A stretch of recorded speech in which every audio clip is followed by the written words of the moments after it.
नमस्कार। ये डेटा क्या कहता है कि एक नए एपिसोड में आप सब लोगों का स्वागत है। मैं हूं अजय प्रकाश। 22 जनवरी को अयोध्या में जो भव्य समारोह हो रहा है, जिसमें रामलला की मूर्ति की प्राण प्रतिष्ठा की जा रही है, उसके समापन के बाद हमारे प्रधानमंत्री जी एक बार फिर से फ्री हो जाएंगे और फिर वो लग जाएंगे इलेक्शन कैंपेन में। पूरे देश के दौरे फिर से शुरू हो जाएंगे, उनके रोड शोज होंगे, उनकी रैलीज भी शुरू हो जाएंगी। अब ये बात अलग है कि कई लोग मान रहे हैं कि अयोध्या का जो इवेंट हो रहा है वो भी एक राजनीतिक इवेंट ही है, क्योंकि हमारे धर्म गुरु शंकराचार्य इसमें इस सम्मेलन में भाग नहीं ले रहे हैं। अब मोदी जी तो मोदी जी ही हैं। वो आने वाले 2-3 महीने में कई सारे इवेंट्स करेंगे, लेकिन मेरा ऐसा मानना है कि एक इवेंट ऐसा है जिसकी बीजेपी अभी से तैयारी कर रही है, और वो है कश्मीर जब देश के अन्य भागों से रेल लाइन से जुड़ेगा। बीजेपी का आईटी सेल इसकी तैयारी पिछले 2-3 महीने से लगातार कर रहा है, और कई तरह की ऐसी खबरें उड़ाई जा रही हैं जिसमें ये बोला जा रहा है कि अगर मोदी जी नहीं होते तो कश्मीर कभी भी देश के अन्य भागों से जुड़ता ही नहीं ट्रेन के द्वारा। ये एक पोस्ट मेरे व्हाट्सएप ग्रुप्स पे आती रहती है, शायद आपको भी मिली हो, जिसमें एक ट्रेन की तस्वीर दिखाई है और बर्फ से ढका हुआ एक प्लेटफॉर्म है, और ये कहा गया है कि ये स्विट्जरलैंड नहीं, ये कश्मीर है। आपकी जानकारी के लिए इस साल कश्मीर में बर्फबारी नहीं हुई है अभी तक, और वहां पर बर्फ नहीं पड़ी है, इसलिए ये कोई पुरानी तस्वीर है। खैर, कहा यह जा रहा है कि कश्मीर अब तैयार हो रहा है भारत के अन्य भागों से रेल नेटवर्क द्वारा जुड़ने के लिए। इसी अखबार में यह भी कहा गया है कि इस प्रोजेक्ट पर काम 1997 से चल रहा है, लेकिन बहुत ही धीमी गति से चल रहा है।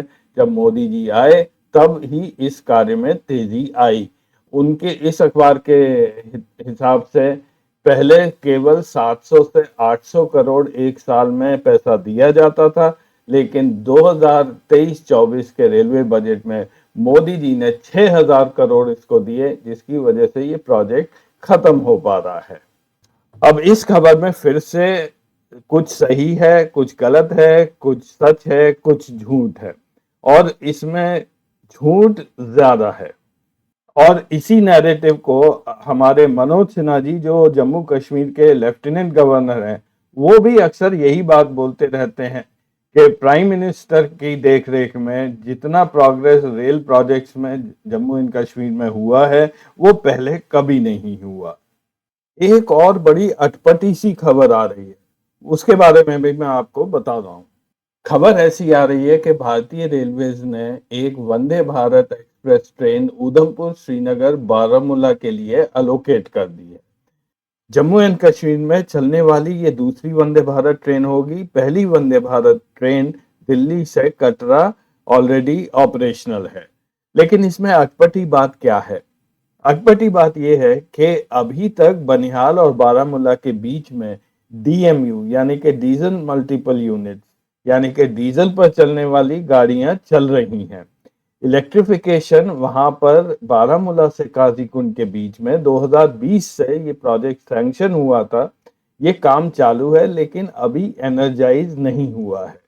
और कटरा और बनिहाल के बीच में तो रेल लाइन अभी बिल्कुल नई पड़ी है, यहाँ पर तो इलेक्ट्रिफिकेशन का सवाल ही नहीं है। हाँ, जम्मू से कटरा की लाइन अभी इलेक्ट्रिफाइड है। तो वंदे भारत ट्रेन जो इलेक्ट्रिक पर चलती है वो पूरे रास्ते तो जा नहीं सकती है, केवल कटरा तक ही फिलहाल जा सकती है। तो ये जो अलोकेट की गई है ट्रेन, ये कैसे चलेगी? और मैंने अभी तक नहीं सुना है कि वंदे भारत ट्रेन कोई ऐसी बनी है जो डीजल पर चलती हो। खैर, गाड़ी चाहे वंदे भारत हो या कोई अन्य गाड़ी हो, उसको हरी झंडी तो हमारे मोदी जी ही दिखाएंगे जब वो वैली में जाएगी, और उसके बाद वो उस ट्रेन में शायद सफर भी करेंगे। और अगर मौसम ठीक रहा तो मोदी जी चिनाब के पुल पर पूरा उसको एक बार उसका पैदल निरीक्षण भी अवश्य करेंगे। ये इमेज असली नहीं है, ये मैंने बनाई हुई है। और असली वाह मोदी जी वाह मोमेंट तो तब होगा जब मोदी जी एक चमचमाती नई वंदे भारत ट्रेन में बैठकर श्रीनगर के प्लेटफॉर्म पर उतरेंगे। आप खुद ही इस दृश्य को इमेजिन कर सकते हैं। आगे बढ़ने से पहले हमेशा की तरह निवेदन है कि अगर आपको ये कार्यक्रम अच्छा लगता है तो कृपया चैनल को सब्सक्राइब अवश्य करें और ये एपिसोड अगर अच्छा लगे तो अपने दोस्तों के साथ शेयर भी करें। धन्यवाद। सबसे पहले अब मैं आपको ये बताऊंगा कि राजनीतिक दृष्टि से ये क्यों जरूरी है कि भारतीय जनता पार्टी इस मौके को जाने न दे और इसको एक बड़ा इवेंट बनाए। और फिर अगले भाग में मैं आपको जम्मू एंड कश्मीर में रेल कब कैसे पहुंची इसकी थोड़ी सी हिस्ट्री मैं आपको बताऊंगा। अब आप सब लोगों को ये पता ही है कि 5 अगस्त 2019 को जम्मू एंड कश्मीर में आर्टिकल 370 रिवोक कर दिया गया था। उसके बाद स्टेट असेंबली डिसॉल्व कर दी गई। कई वहां के नेताओं को नजरबंद या हाउस अरेस्ट कर दिया गया था और एक लंबे समय के लिए इंटरनेट को शट डाउन कर दिया था। कुल मिलाकर 18 महीने तक इंटरनेट जम्मू एंड कश्मीर में बंद रहा था। और एक्सेस नाउ जो कि एक इंटरनेशनल वॉचडॉग है, वो ये देखते रहते हैं कि किस देश में किस सरकार ने कितने देर के लिए इंटरनेट बंद किया। उनके हिसाब से कश्मीर का जो इंटरनेट ब्लैकआउट हुआ था वो दुनिया में एक डेमोक्रेसी में सबसे लंबे अरसे का था। सरकार की तरफ से इंटरनेट को बंद करने का कारण बताया गया था कि वहां पर आतंकवादी ग्रुप जो है वो इंटरनेट और सोशल मीडिया द्वारा कम्युनिकेट करते हैं, इसलिए अगर इंटरनेट बंद होगा तो आतंकवादी गतिविधियां वहां पर कम हो जाएंगी या खत्म हो जाएंगी। तो चलिए सरकार के इस दावे का भी थोड़ा सा डेटा हम देखते हैं। ये डेटा मैंने लिया है साउथ एशियन टेररिज्म पोर्टल से, जो दिखाता है कि कितने टेररिस्ट मारे गए। ये लाल रंग में ग्राफ में दिखाया है। कितने सिक्योरिटी फोर्स वाले लोग मारे गए, ये ब्राउन कलर का ग्राफ है। और कितने सिविलियंस मारे गए, ये नीले कलर में है। 1990 के बाद एकदम से टेररिस्ट गतिविधियां कश्मीर में बढ़ गईं। वहां पे टेररिस्ट भी मारे जाने लगे और सिविलियंस भी मारे जाने लगे। ये पीक आया था जब अटल बिहारी वाजपेयी की सरकार सेंटर में थी। उस समय कारगिल वॉर भी हुई थी, लाहौर बस यात्रा भी हुई थी और काफी कुछ गतिविधियां चलती रही थी। लगभग 2300 से ज्यादा टेररिस्ट 2001 में मारे गए, लेकिन सिविलियंस भी 1000 से ऊपर लगातार मरते रहे। उधर हमारे सिक्योरिटी फोर्सेस में जो कैजुअलिटीज थी वो निरंतर बढ़ती गईं और 2001 में वो पीक हुई। सबसे कम टेररिस्ट गतिविधियां और जो टेररिज्म को कंट्रोल किया था वो यूपीए 1 और यूपीए 2 के दौरान मनमोहन सिंह की सरकार ने किया था। इनफैक्ट 2011, 12, 13 में ये बिल्कुल ही कम हो गई थी, लेकिन मोदी सरकार के आने के बाद ये फिर से बढ़ रही हैं। मैं इस पार्ट को थोड़ा सा आपको जूम कर कर दिखा रहा हूँ। 2019 में जब आर्टिकल 370 हटाया गया तो उसके इमीडिएटली बाद टेररिस्ट गतिविधियां वैली में बढ़ गई थी। ये वही पीरियड है जिस समय इंटरनेट बंद किया गया था। तो ऐसा बोलना कि इंटरनेट बंद करने की वजह से टेररिज्म कम हुआ, इसका कोई सीधा सीधा यहाँ पर प्रमाण नहीं है। हाँ, ये बात जरूर है कि 2020 के बाद जब इंटरनेट बहाल हो गया उसके बाद से टेररिस्ट एक्टिविटीज में कुछ गिरावट आती नजर आई है। लेकिन इसके साथ ही हमारे जो सिक्योरिटी फोर्सेस के जवान हैं वो निरंतर ही वहां पर मारे जा रहे हैं। उसके साथ सिविलियन कैजुअलिटीज भी 30-35 के आसपास हर साल बनी हुई है। तो इस डेटा के अनुसार 2023 में जो टेररिज्म की वजह से जिन लोगों ने जान खोई है उनकी संख्या अब लगभग 2012 के जो फिगर्स हैं उसके बराबर अब आके पहुंची है। 2019 में जिस स्टेट का स्टेटहुड छीन लिया गया था और ये बोला गया था कि जल्द ही यहाँ पर हम इलेक्शंस कराएंगे, लेकिन 5 साल बाद भी उस स्टेट में हालात अभी तक ठीक नहीं हुए हैं। ये अमित शाह जी कहते हैं क्योंकि इलेक्शन अभी वहां पर नहीं हो रहे हैं। लेकिन अमित शाह जी लगातार इसमें लगे हुए हैं कि वहां की कॉन्स्टिट्यूएंसीज में कुछ फेरबदल इस तरह से कर दिया जाए, डिलिमिटेशन कर दिया जाए, जिससे भारतीय जनता पार्टी को वहां पर फायदा हो। अब 3 महीने बाद जब जनरल इलेक्शन होगा तो मेरा ऐसा अनुमान है कि जेएनके में इतने तो हालात ठीक हैं ही कि वहां पर लोकसभा का चुनाव अवश्य कराया जाएगा। बीजेपी की जो इस समय हालत है उनके लिए ये जरूरी है कि वो हर एक सीट पर वो लड़ें और उसको हाथ से जाने ना दें, क्योंकि इस वक्त जो बीजेपी के हालत हैं वो बहुत ही खराब है। दक्षिण से बीजेपी का सफाया हो चुका है और उत्तर भारत में उन्होंने मैक्स किया था, यानी कि जितनी सीटें स्टेट में है वो सारी उन्हें मिली थी। तो अब घबराहट ये है कि किसी भी स्टेट में एक भी सीट कम हो गई तो बीजेपी का बहुमत नहीं आएगा, और इसी वजह से अमित शाह चाहते हैं कि जेएनके से कम वो कोई सीट गंवाए ना, और जहां तक पॉसिबल हो एक आध सीट वो ज्यादा ही वहां से ले लें। तो इसलिए ये जो सारा इवेंट कराने जा रहे हैं ये भी इलेक्शंस को देखकर ही हो रहा है। 2019 का जो लोकसभा का जब चुनाव हुआ था तब जम्मू एंड कश्मीर एक ही स्टेट था, यहाँ से 6 लोकसभा के सीट थी। लद्दाख अलग हो गया, वहां से तब बीजेपी जीती थी, बाकी बची 5 सीट। 5 में से 2 भारतीय जनता पार्टी ने जीती थी और 3 नेशनल कॉन्फ्रेंस ने जीती थी। उस समय बीजेपी का वोट शेयर 46% से ज्यादा था, कांग्रेस का 28% के करीब, नेशनल कॉन्फ्रेंस का लगभग 8% था, और पीडीपी है महबूबा मुफ्ती वाली पार्टी, उनका लगभग 3% वोट शेयर था और उनको एक भी सीट तब नहीं मिली थी। जम्मू रीजन यानी कि जम्मू और उधमपुर का जो एरिया है वहां पे बीजेपी हमेशा से स्ट्रांग रही है और बहुत ही आराम से वहां से उनके कैंडिडेट जीत जाते हैं एक बड़ी मार्जिन के साथ। यहां से डॉक्टर जितेंद्र सिंह भी आते हैं। लेकिन वैली में हमेशा नेशनल कॉन्फ्रेंस और पीडीपी के बीच में खींचतान मची रहती है। सबसे कम वोटिंग लास्ट टाइम केवल 9% वोटिंग टर्नआउट था, वो अनंतनाग में था, और केवल 6,600 मतों से वहां से नेशनल कॉन्फ्रेंस का कैंडिडेट जीता था।